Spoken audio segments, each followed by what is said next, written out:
Այստեղից Ադրբեջանի հնագույն հողերից ողջունում եմ ողջ Ադրբեջանն ու ողջ թուրքական աշխարհը։ Թուրք բլոգեր Օգյուն Օզդեմիրը մարտի 25-ին Երևանից տեսանյութեր է տարածել։ Հնագույն հայրենիք, հող ու երազանք է կոչում Երևանը, քայլելով քաղաքի մի ծայրից մյուս ծայրը։ Հիմա Հայաստանում եմ, հետևումս Արցախ բանկն է։ Արցախը չունեցող պետությունը բանկը տեղափոխել է Երևան։ Իսկ ինչ անեին, երբ տերերը վերադարձան եւ վերցրին Արցախը։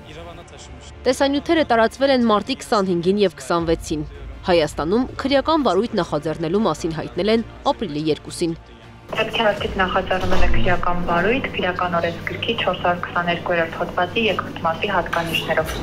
Այն է իշխանությունը զավթելուն, տարածքային ամբողջականությունը խախտելուն, ինքնիշխանությունից հրաժարվելուն կամ սահմանադրական կարգը բռնի տապալելուն ուղղված հրապարակային կոչերը։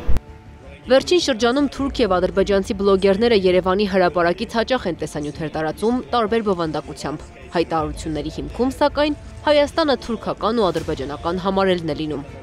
Միտումն որ հենց այս ժամանակաշրջանում են հրապարակվում, Ադրբեջանը վերջին,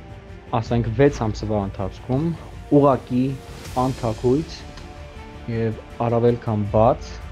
ցուցադրում է իր միտումը չպատրաստակամության, խաղաղության ճանապարհով գնալու։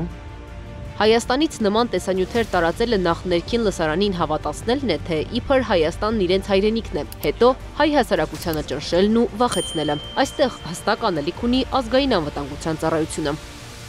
Անի Աբաղյան, Գեղամ Ղազարյան, ABC Media։